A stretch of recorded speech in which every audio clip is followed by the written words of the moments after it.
जय हिंद। नमस्कार साथियों, आप सभी लोग कैसे हैं। उम्मीद करते हैं कि आप सभी लोग अच्छे होंगे और आप सभी लोग की तैयारी जो है साथियों बिल्कुल ही अच्छी तरीके से चल रही होगी। और साथियों आज के इस क्लास में जो है हम सभी लोग देखने वाले हैं साथियों RBI bank office assistant exam 2026 के लिए कुछ ऐसे मोस्ट इंपोर्टेंट सेलेक्टेड क्वेश्चन को जो कि साथियों आपके एग्जाम में जो है 100% साथियों ये सभी क्वेश्चन आपको देखने को मिलेंगे।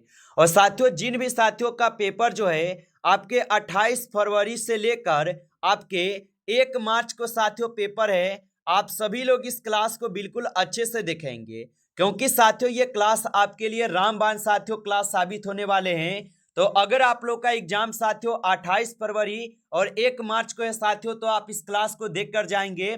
ये सभी क्वेश्चन साथियों आपके एग्जाम के लिए काफी इंपॉर्टेंट है। तो चलिए साथियों क्लास को स्टार्ट करते हैं।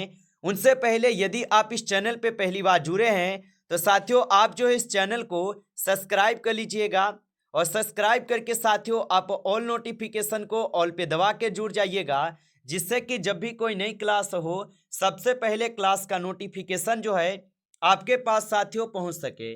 तो आप इस चैनल को सब्सक्राइब कर लीजिएगा, साथ ही साथ आप जो है इस क्लास को भी साथियों लाइक जरूर कर लीजिएगा।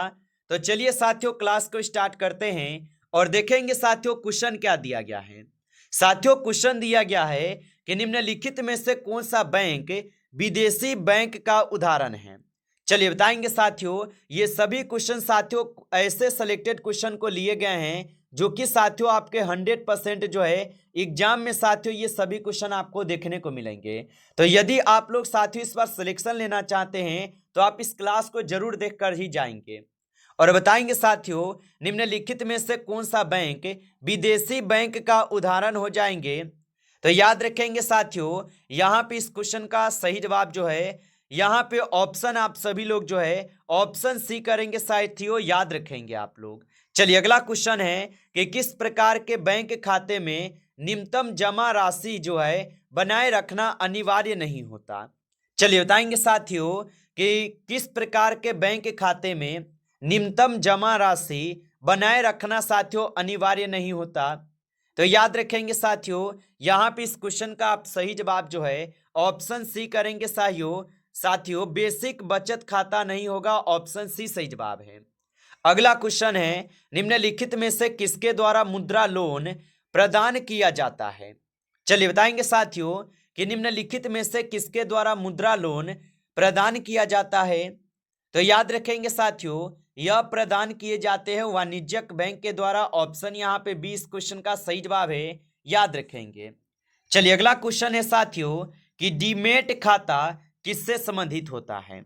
चलिए बताएंगे साथियों कि डीमेट खाता जो है ये किससे संबंधित होता है।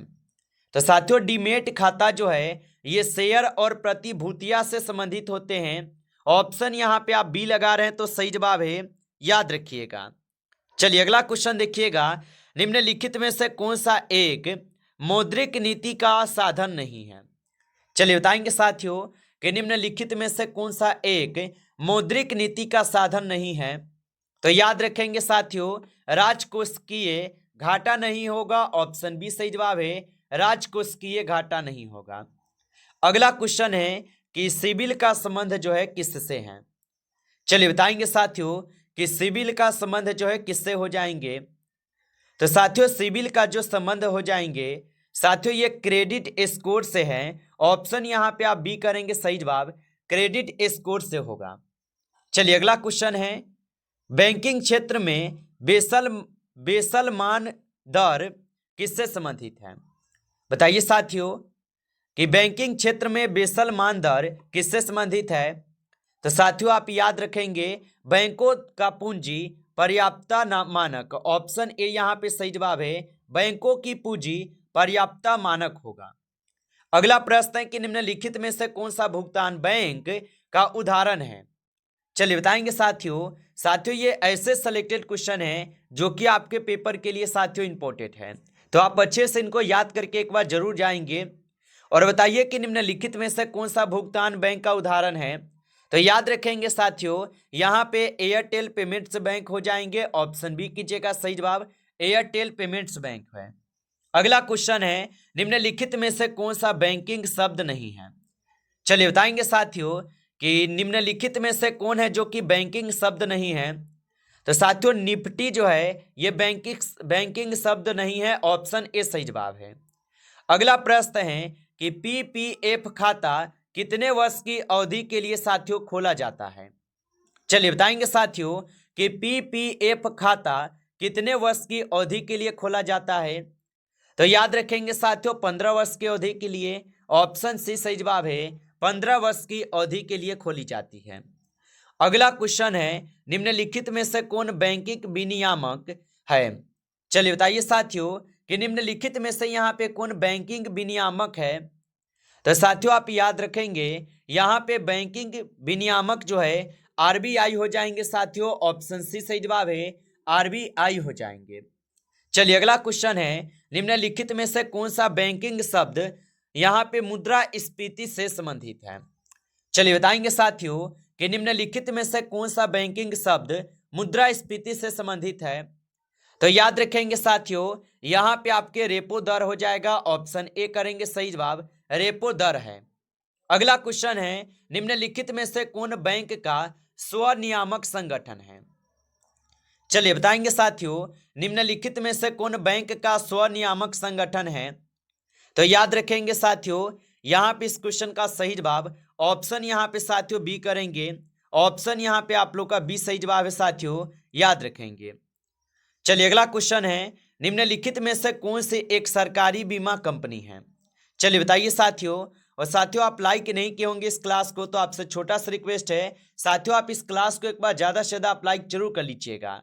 नए जुड़े हैं चैनल पे तो आप इस चैनल को भी सब्सक्राइब करके आप ऑल नोटिफिकेशन को ऑल पे दबा के जुड़े रहिएगा, जिससे कि जब भी कोई नई क्लास हो सबसे पहले क्लास का नोटिफिकेशन जो है आपके पास साथियों पहुंच सके। तो आप इस चैनल को जो है साथियों सब्सक्राइब जरूर कर लीजिएगा। और बताएंगे साथियों कि निम्नलिखित में से कौन सी एक सरकारी बीमा कंपनी है। तो साथियों यहाँ पे इस क्वेश्चन का आप लोग सही जवाब ऑप्शन यहाँ पे सी करेंगे, एलआईसी होगा, ऑप्शन सी सही जवाब है। अगला क्वेश्चन है, निम्नलिखित में से कौन सी यहाँ पे बैंकिंग सेवा नहीं है। चलिए बताएंगे साथियों कि निम्नलिखित में से कौन सी यहाँ पे बैंकिंग सेवा नहीं है। तो याद रखिएगा साथियों यहाँ पे बैंकिंग सेवा जो है साथियों आपके मोबाइल रिचार्ज नहीं होगा, ऑप्शन सी यहाँ पे सही जवाब है, याद रखेंगे। अगला क्वेश्चन है, निम्नलिखित में से किसका संबंध जो है अंतरराष्ट्रीय व्यापार से है। चलिए बताएंगे साथियों कि निम्नलिखित में से किसका संबंध जो है साथियों अंतरराष्ट्रीय व्यापार से होगा। तो साथियों यहाँ पे इस क्वेश्चन का आप लोग सही जवाब जो है ऑप्शन यहाँ पे साथियों आप लोग ए करेंगे, ऑप्शन ए यहाँ पे इस क्वेश्चन का सही जवाब है। अगला क्वेश्चन है साथियों कि निम्नलिखित में से कौन सा बैंकिंग कार्ड संपर्क रहित होता है। चलिए बताएंगे साथियों कि निम्नलिखित में से कौन सा बैंकिंग कार्ड संपर्क रहित होता है। तो याद रखेंगे साथियों यहाँ पे इस क्वेश्चन का सही जवाब जो है वीजा वेब कार्ड हो जाएगा, ऑप्शन सी सही जवाब है। अगला क्वेश्चन है, निम्नलिखित में से कौन सा बैंकिंग शब्द ब्याज से संबंधित नहीं है। चलिए बताएंगे साथियों कि निम्नलिखित में से कौन सा बैंकिंग शब्द ब्याज से संबंधित नहीं है। तो याद रखेंगे साथियों प्रीमियम नहीं होगा, ऑप्शन बी यहाँ पे सही जवाब है, प्रीमियम नहीं होगा। अगला क्वेश्चन है, निम्नलिखित में से कौन सा बैंक खातों के प्रकार का मिलान सही है। चलिए बताइए साथियों कि निम्नलिखित में से कौन सा बैंक खातों के प्रकार का मिलान सही है। तो साथियों यहाँ पे मिलान कौन सा सही है, तो आप बताएंगे सावधि जमा जो निश्चित अवधि के लिए होती है, ऑप्शन यहाँ पे सी इस क्वेश्चन का सही जवाब है। अगला क्वेश्चन है कि क्रिकेट में गुल्ली शब्द का क्या अर्थ है। चलिए बताएंगे साथियों कि क्रिकेट में गुल्ली शब्द का क्या अर्थ है। तो साथियों क्रिकेट में जो है गुल्ली शब्द का अर्थ होता है क्षेत्र रक्षण की एक स्थिति, ऑप्शन यहाँ पे आप लोग का बी सही जवाब है। अगला क्वेश्चन है कि फुटबॉल में हैट्रिक का क्या अर्थ है। चलिए बताइए साथियों कि फुटबॉल में हैट्रिक का क्या अर्थ है। तो साथियों फुटबॉल में हैट्रिक का जो अर्थ होता है इसका अर्थ होता है एक मैच में 3 गोल करना, ऑप्शन ए यहाँ पे इस क्वेश्चन का सही जवाब है, एक मैच में 3 गोल करना। अगला क्वेश्चन है, टेनिस में ग्रैंड स्लैम टूर्नामेंट कितने होते हैं। चलिए बताएंगे साथियों। तो टेनिस में ग्रैंड स्लैम टूर्नामेंट कितने होते हैं? तो साथियों इसमें 4 होते हैं। ऑप्शन सी करेंगे, सही जवाब 4 होते हैं। अगला क्वेश्चन है कि बैडमिंटन में मैच जीतने के लिए कितने गेम जो है जीतने होते हैं? चलिए बताएंगे साथियों कि बैडमिंटन में मैच जीतने के लिए कितने गेम जीतने होते हैं। तो याद रखेंगे साथियों 2 हो जाएंगे। ऑप्शन यहाँ पे 20 क्वेश्चन का सही जवाब है, 2 हो जाएंगे साथियों, याद रखिएगा। चलिए अगला क्वेश्चन देखेंगे कि हॉकी के एक मैच की कुल अवधि कितनी होती है? चलिए बताएंगे साथियों हॉकी में एक मैच की कुल अवधि कितनी होती है। तो याद रखेंगे साथियों यहाँ पे हो जाएंगे 70 मिनट का। ऑप्शन यहाँ पे 20 क्वेश्चन का सही जवाब है, 70 मिनट का होता है। अगला क्वेश्चन है शतरंज में चेकमेट का क्या अर्थ है? चलिए बताएंगे साथियों कि शतरंज में चेकमेट का क्या अर्थ है। तो साथियों शतरंज में जो है चेकमेट का अर्थ होता है राजा बच नहीं सकता। ऑप्शन यहाँ पे 20 क्वेश्चन का सही जवाब है, याद रखेंगे। चलिए अगला क्वेश्चन है कि वॉलीबॉल की एक टीम में कितने खिलाड़ी जो साथियों होते हैं? चलिए बताइए। तो वॉलीबॉल की एक टीम में कितने खिलाड़ी होते हैं?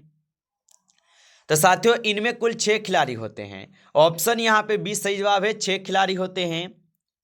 अगला क्वेश्चन है कि बास्केटबॉल में फ्री थ्रो के कितने अंक मिलते हैं?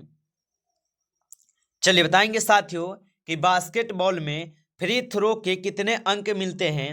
तो साथियों आप याद रखेंगे 1 अंक मिलते हैं। ऑप्शन ए सही जवाब है, 1 अंक मिलते हैं।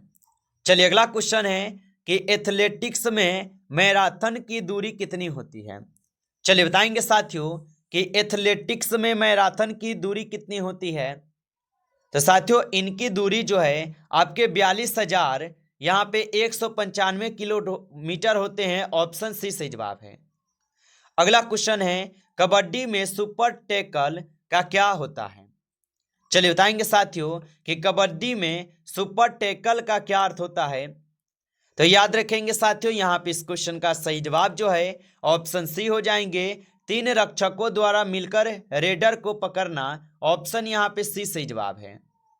अगला क्वेश्चन है कि मुक्केबाजी के एक राउंड की अवधि कितनी होती है? चलिए बताएंगे साथियों कि मुक्केबाजी के एक राउंड की अवधि कितनी होती है। तो साथियों ये अवधि होती है आपके 3 मिनट का। ऑप्शन यहाँ पे सी इस क्वेश्चन का सही जवाब है, 3 मिनट का अवधि होता है, याद रखेंगे। अगला क्वेश्चन है कि तैराकी में फ्री स्टाइल का क्या अर्थ है? चलिए बताएंगे साथियों कि तैराकी में फ्री स्टाइल का क्या अर्थ होगा। तो साथियों इनके अर्थ हो जाएंगे यहाँ पे कोई भी शैली। ऑप्शन ए यहाँ पे इस क्वेश्चन का सही जवाब है, कोई भी शैली। अगला क्वेश्चन है कि निशानेबाजी में बुल्स आई का क्या अर्थ है? चलिए बताएंगे साथियों कि निशानेबाजी में बुल्स आई का क्या अर्थ है। तो याद रखेंगे साथियों यहाँ पे इस क्वेश्चन का सही जवाब बी हो जाएंगे, निशानों का मध्य भाग। ऑप्शन बी सही जवाब है। अगला क्वेश्चन है कि घुड़सवारी में ड्रेसरेज क्या है? चलिए बताइए साथियों कि घुड़सवारी में ड्रेसरेज क्या है। तो साथियों घुड़सवारी में ड्रेसरेज जो है साथियों ये आप लोग का घोड़ों द्वारा नृत्य होगा। ऑप्शन डी सही जवाब है। अगला क्वेश्चन है जिम्नास्टिक में सोमरसॉल्ट का क्या अर्थ है? तो साथियों जिम्नास्टिक में सोमरसॉल्ट का क्या अर्थ है। तो याद रखेंगे साथियों हवा में कलाबाजी। ऑप्शन ए सही जवाब है, हवा में कलाबाजी होगा। नमस्कार साथियों, इस क्लास में आपके टॉप 35 क्वेश्चन थे जो कि साथियों आपके एग्जाम के लिए काफी इंपॉर्टेंट क्वेश्चन थे। साथियों यदि आपको क्लास अच्छा लगा हो तो साथियों आप इस क्लास को जरूर लाइक कर लीजिएगा। नए जुड़े हैं चैनल पे तो आप इस चैनल को भी सब्सक्राइब करके ऑल नोटिफिकेशन को ऑल पे दबा के जुड़ जाइए, जिससे कि जब भी कोई नई क्लास हो सबसे पहले क्लास का नोटिफिकेशन जो है आपके पास साथियों पहुंच सके। तो आप इस चैनल को सब्सक्राइब जरूर कर लेंगे।